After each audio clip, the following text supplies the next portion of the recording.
नमस्कार दोस्तों, आज की इस वीडियो में हम बात करने वाले हैं एक बहुत ही इम्पॉर्टेंट टॉपिक या ये कहा जाए बीमारी के बारे में जिसे हम कहते हैं ARDS मतलब एक्यूट रेस्पिरेटरी डिस्ट्रेस सिंड्रोम। असल में इसमें होता क्या है कि जो हमारे फेफड़े होते हैं उसके अंदर लिक्विड भर जाता है, जिसकी वजह से जिसको ये समस्या होती है वो ठीक से सांस नहीं ले पाता, जिसके कारण उसकी बॉडी में ऑक्सीजन की कमी हो जाती है और हमारे बहुत सारे ऑर्गन ठीक से काम नहीं कर पाते हैं और ऑर्गन फेलियर की समस्या देखने को मिलती है। लेकिन यहाँ पे सवाल ये उठता है कि असल में ये समस्या आती क्यों है, कारण क्या है और स्पेशली अगर हम बात करें तो किन लोगों को ये समस्या देखने को मिलती है और इसका सही उपचार क्या है। अगर आप भी इन सब बातों को जानना चाहते हैं, कारण को जानना चाहते हैं, तो बने रहिए मेरे साथ इस वीडियो में, क्योंकि मैं पूरी डिटेल में आज बात करने वाला हूं इस समस्या के बारे में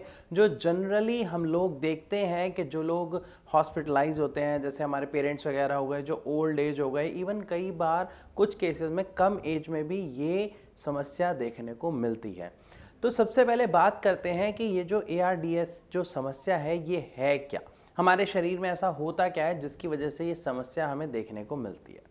देखिए, जो एक्यूट रेस्पिरेटरी डिस्ट्रेस सिंड्रोम है इसमें होता क्या है, जब हम सांस लेते हैं तो हमारा एक रेस्पिरेटरी सिस्टम है, मतलब लंग्स वगैरह हैं, ये हम सबको पता है, लेकिन इसको थोड़ा सा डिटेल में समझना पड़ेगा अगर आप इस समस्या को समझना चाहते हैं। तो जब हम सांस लेते हैं तो ये हमारा विंड पाइप है जहाँ से हवा अंदर जाती है और इसके बाद दोनों साइड हमारे फेफड़े हैं जहाँ पे वो डिवाइड हो जाती है। लेकिन जब ये जो अंदर जो विंड पाइप डिवाइड हो रही है, इसके अंदर और छोटे छोटे बहुत सारी नलियां हैं, जिन नलियों के एंड में एयर सैक्स हैं। मतलब आप कुछ ऐसे समझे कि कुछ गुब्बारा टाइप का लगा हुआ है, जब हम सांस लेते हैं तो वो ऐसे फूलता है और जब हम सांस छोड़ते हैं तो वो पिचक जाता है। लेकिन इसका काम क्या है, सिर्फ फूलना और बंद होने से इसका कोई काम नहीं है ना। इसका काम है हमारे ब्लड में से कार्बन डाइऑक्साइड को बाहर फेंकना और बाहर के एनवायरनमेंट में से ऑक्सीजन हमारे ब्लड में मिलाना, ताकि हमारे बॉडी के सारे ऑर्गन्स ठीक तरीके से काम कर सके। लेकिन यहाँ पे सवाल ये उठता है कि ये ऐसा होता कैसे है। ये जो एयर सैक्स जो मैंने अभी आपको बताया, एवली जो होता है, इसके साथ ही हमारे ब्लड वेसल्स होती हैं। इस ब्लड वेसल्स के अंदर से जब हम सांस ले रहे हैं तो यहाँ से ऑक्सीजन गई और जो इसके साथ ब्लड वेसल है उसमें वो ऑक्सीजन एंटर करा देता है ये ब्लड सैक। साथ में से जो ब्लड में कार्बन डाइऑक्साइड है उसको सक करता है और बाहर थ्रो कर देता है। ये एक काम है जो ये एयर सैक करता है।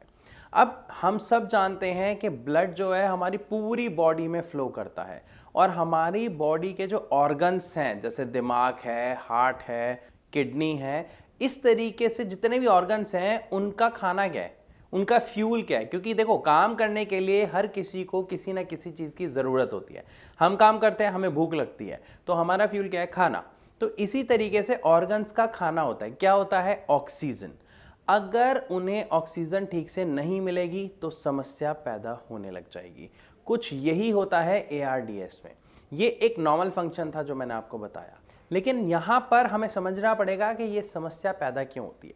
देखिए, जब भी कोई व्यक्ति मान लीजिए कोई केमिकल, कोई टॉक्सिन ले लेता है, या फिर अगर किसी व्यक्ति को किसी चीज़ से एलर्जी है, मान लीजिए आपको मूंगफली से एलर्जी है, या अगर आप अंडा खाते हैं तो आपकी बॉडी में एलर्जी हो जाती है, तो कुछ ऐसी चीज़ें खाने से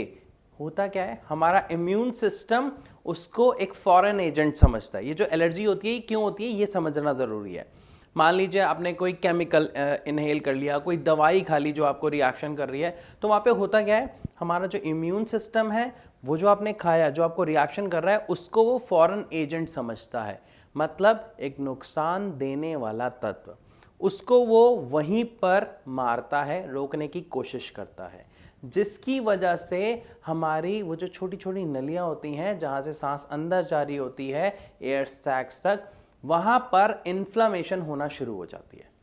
इस इन्फ्लामेशन से क्या होता है, इन्फ्लामेशन मतलब सूजना शुरू हो जाता है, वहाँ पे सूजन आ जाती है। जब वो सूजता है तो क्या होता है, वो जो नली है जहाँ से सांस अंदर जा रही है, वो नली के अंदर मांसपेशियाँ हैं, अब वो फूल गई। तो इतनी सी हमारी ये नली थी, इसके अंदर पहले ये नली थी, ठीक है, जहाँ से सांस जा रही थी, अब इसमें ये फूल गया हिस्सा, तो हमारे पास सांस लेने की जगह सिर्फ इतनी सी बची ना, तो इसकी वजह से क्या होता है, सांस लेने में प्रॉब्लम। तो अगर हम लक्षणों की बात करें तो सांस लेने में प्रॉब्लम या जल्दी जल्दी सांस लेना, इस तरीके की समस्या देखने को मिलती है। आप देखेंगे हॉस्पिटल्स में आईसीयू वगैरह में जो पेशेंट्स होते हैं या जिनकी सर्जरी वगैरह हो जाती है और उनको एआरडीएस की समस्या आती है, उनको ये लक्षण देखने को मिलते हैं। तो यहाँ तक अभी हमने समझा कि वहाँ पर जगह कम रह गई। अब इसके साथ एक और समस्या होती है कि जैसे ही आपने कुछ केमिकल अंदर लिया या मान लीजिए आपके धुआं अंदर गया, आप स्मोक कर रहे हैं उस कारण की वजह से हो रहा है, या पॉल्यूशन है एयर में जो आप ले रहे हैं उसकी वजह से अगर आपको समस्या आई, तो जैसे ही कोई धूल का कण या कोई केमिकल हमारे अंदर जाता है श्वास के थ्रू, तो सबसे पहले वो हमारे नाक में जाता है और हमारी नाक एक काम करती है कि वो उस कण को वहीं रोकने की कोशिश करती है जहां पर म्यूकस क्रिएट होता है, मतलब बलगम कफ बनता है, ताकि वो उसको वहीं पे रोक ले और उसके बाद वो उसको वहीं से बाहर थ्रू आउट कर दे, वो अंदर ना जाने दे। लेकिन जब फिर भी ये लगातार ऐसा होता रहता है, ये कफ वगैरह अंदर जाता है, ये धूल वगैरह अंदर जाती है, तो जिसकी वजह से म्यूकस बनने लग जाता है, मतलब कफ बलगम बनने लग जाता है, और वो जो जगह कम थी उसके ऊपर म्यूकस की भी एक लेयर आ जाती है, और उस म्यूकस की लेयर आने से क्या होता है, जगह और कम रह गई। इस वजह से एआरडीएस की समस्या बहुत गंभीर हो जाती है और ज़्यादातर पेशेंट्स में जब इस तरीके की प्रॉब्लम होती है तो उन्हें ऑक्सीजन लगाई जाती है, क्योंकि वो प्रॉपर इनहेल और एक्सेल नहीं कर पा रहे होते हैं। क्योंकि जब इतनी सारी लेयर आ गई तो जो एयर सैक्स हैं वो अपना काम कर पाएंगे, नहीं कर पाएंगे, क्योंकि वो लिक्विड जो है वो उस एयर सैक्स में ही तो जा रहा है। पहले तो इन्फ्लेमेशन हुई, उसके बाद फिर म्यूकस आया, तो उसकी वजह से एक लेयर जम जाती है जो बहुत ही टाइट होती है, बहुत ही थिक होती है, जो उसकी इलास्टिसिटी को, वो फूलना और बंद होने को खत्म कर देती है, जिसकी वजह से एआरडीएस के पेशेंट्स को सांस लेने में बहुत समस्या का सामना करना पड़ता है।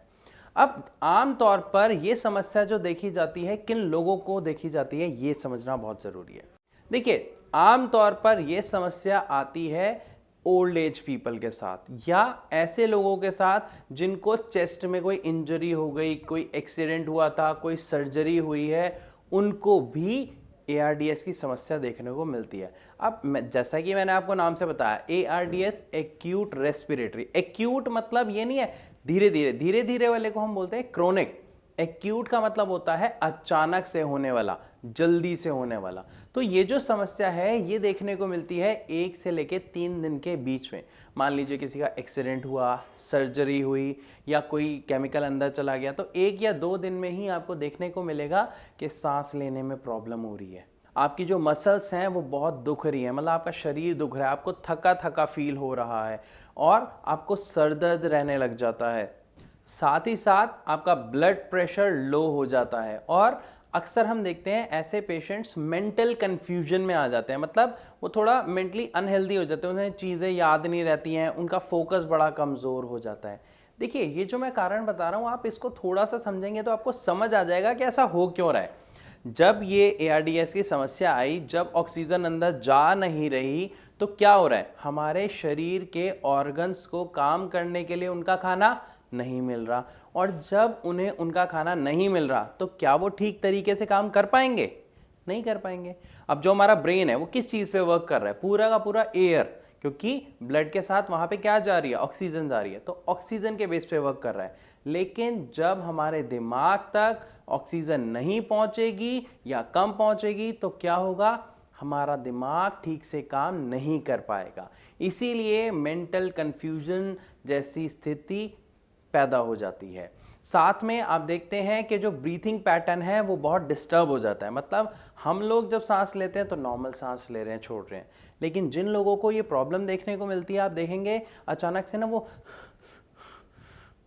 ऐसे कुछ जल्दी जल्दी सांस लेना शुरू कर देते हैं, रैपिड ब्रीथिंग की उन्हें प्रॉब्लम देखने को मिलती है। ये लक्षण होते हैं जिसे देख के हमें बिल्कुल भी अनदेखा नहीं करना चाहिए और जितनी जल्दी हो सके डॉक्टर के पास जाकर इसका सही उपचार लेना चाहिए। तो यहाँ तक समझने के बाद अब एक मेन चीज़ और रह गई जो हमें समझनी है, और वो है कि किस तरीके के लोगों को या किस तरीके की कंडीशंस में इस बीमारी के होने की संभावना बढ़ जाती है।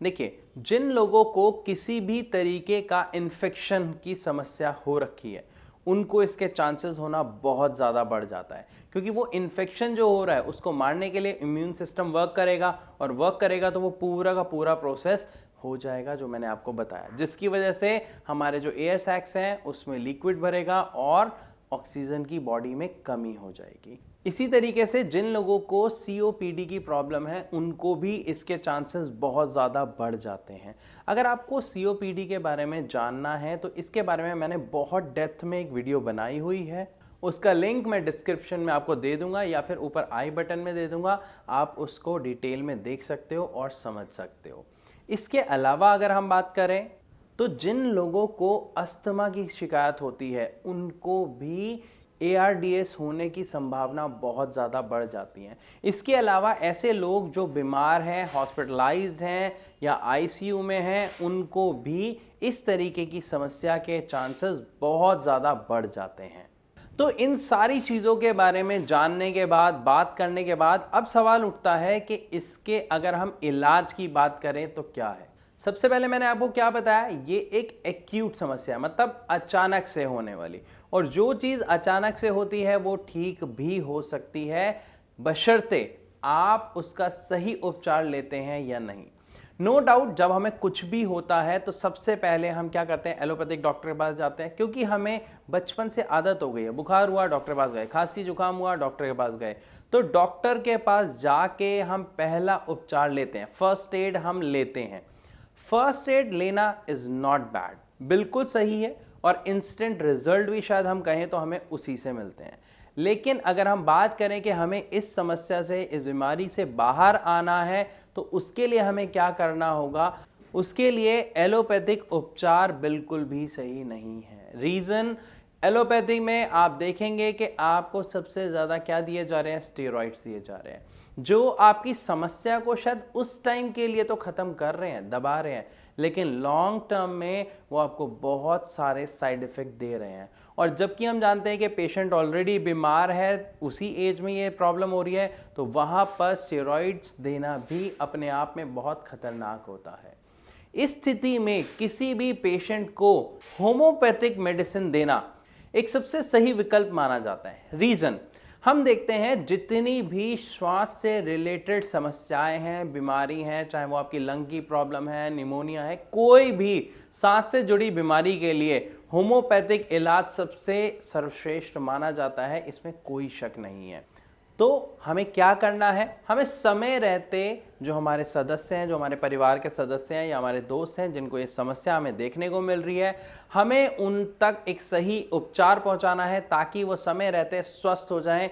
वरना मैंने आपको बताया इसमें क्या देखने को मिलता है, ऑर्गन फेलियर की समस्या, ऑक्सीजन नहीं जा रही ना, तो इसीलिए ये समस्या देखने को मिलती है और ये बहुत आम है और हमें समझ नहीं आता। हम सिर्फ ये सोचते हैं उनकी तबीयत खराब थी इसलिए ऐसा हो गया। अगर आपके या आपके परिवार के किसी सदस्य के साथ ऐसा हो रहा है, वो इस समस्या से जूझ रहे हैं, तो आप एक छोटा सा काम करें, नीचे हमारा नंबर दिया हुआ है, डायरेक्ट कॉल करें और आप हमारे डॉक्टर से फ्री ऑफ कॉस्ट परामर्श करें। जो भी आपका डाउट है, जो भी आपका सवाल है, आप उनसे पूछ सकते हैं। वो आपको आपके हर प्रश्न का सही उत्तर देंगे और आप उनके लिए एक सही उपचार ले पाएंगे।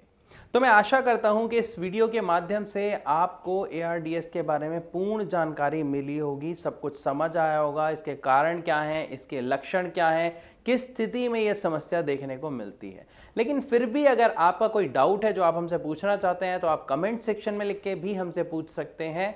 तो अब मैं आप सबसे विदा लेना चाहूंगा और मिलूंगा अपनी अगली वीडियो में। तब तक के लिए नमस्कार।